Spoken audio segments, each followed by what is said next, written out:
My next guest is the former UFC lightweight champion, Benson Henderson, who faces Islam Mamedov at Bellator 273 next Saturday, the 29th. Benson, how are you? I'm good, man. I'm good. Not too bad at all. How you doing today? I'm doing great. Thanks. First off, another massive fight for you. How has camp been so far, and how excited are you for this fight? Camp's been good. Same old, same as the last 30 or so have been. And excited for this one. Excited to get back in there.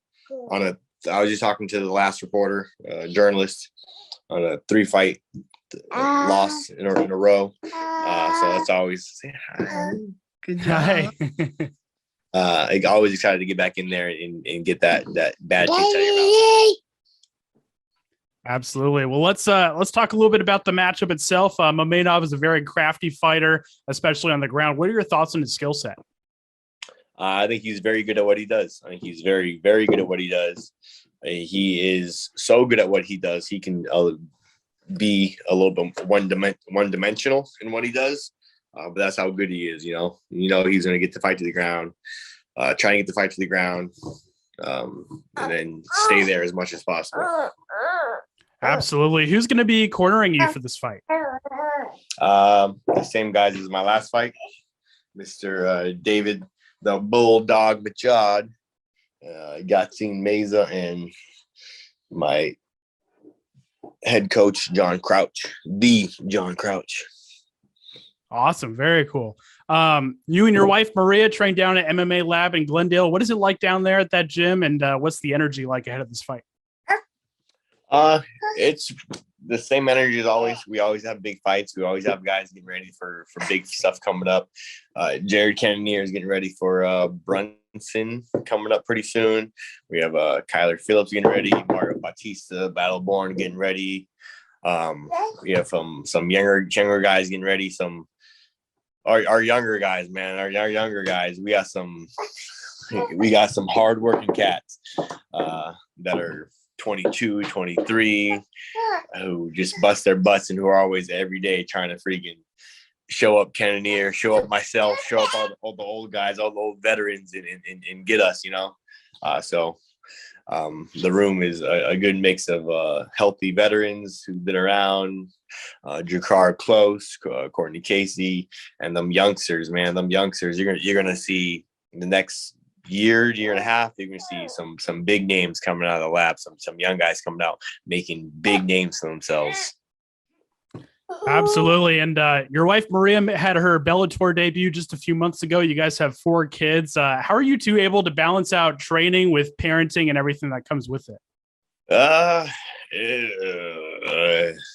Parenting is hard, man. Parenting is hard. It's for sure the most trying job, the most rewarding job that there is on the planet. As good of a journalist as you might want to be, for myself, I want to be the best fighter on the planet, period. Mm-hmm. No ifs, ands, or buts about it. I want to be the best fighter, not for the weight class, not this and that, but just the best pound for pound on the planet, period. And as good of a fighter as I want to be even better father. So it's pretty tough. It can be real hard managing that, having those kind of responsibilities, those obligations of doing the best, of being the best you can. It's just, you got every day you gotta wake up and just try and do your best, be your best, do things a little bit ahead of time. You have to make lunches ahead of time, make this ahead of time, make breakfast ahead of time, so that you can get where you need to go and get things done. You have to just plan ahead of time accordingly, Yeah, absolutely. And what's it like to fight so close to your home gym for this next one? Does it benefit the preparation at all, now having to worry about travel and all that during fight week? The logistics of it is always easier. It's always nice not having to travel over here, not trying to travel over there. Right. Not what food you're going to eat and bringing all your food with you. Definitely a lot easier. The last fight was here in Phoenix as well. This fight is in Phoenix again, so that is nice. That's something I appreciate. Having so many fights fought all over the whole world and whatnot. It's nice to fight here in my backyard. Absolutely. It's been a really exciting past year or so for Bellator in general. Lots of new talent coming in too. How does Bellator's talent depth compare to some of the other top promotions in the sport? Well, really, I think it's the Bellator and the UFC. Mhm. And for a while there, Bellator was, the top 2-3 guys in Bellator were right up there with the top 2-3 guys in the UFC. But then the next guys would have a steeper drop off compared to some of the UFC roster. But now I think there's a pretty good argument for the Bellator's top 10 being right up there with the UFC's top 10. And if anybody has a problem with that, they can ask any of the fighters who all train together.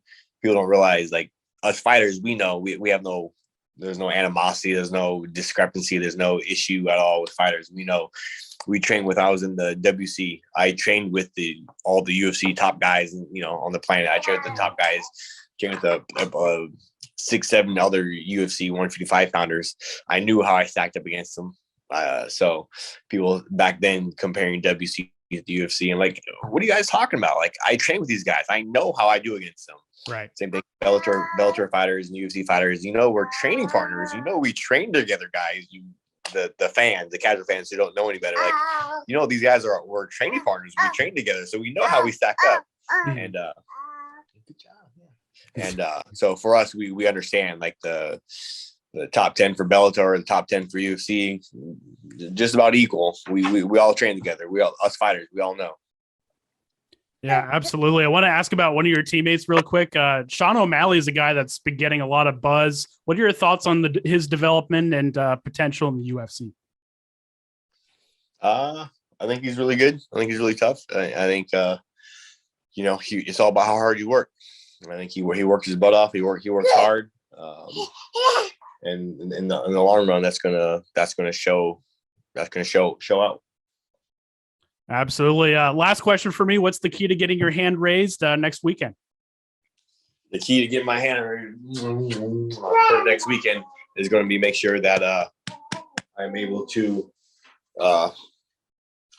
keep the fight standing or where I want it to be, and not go to the ground at his will.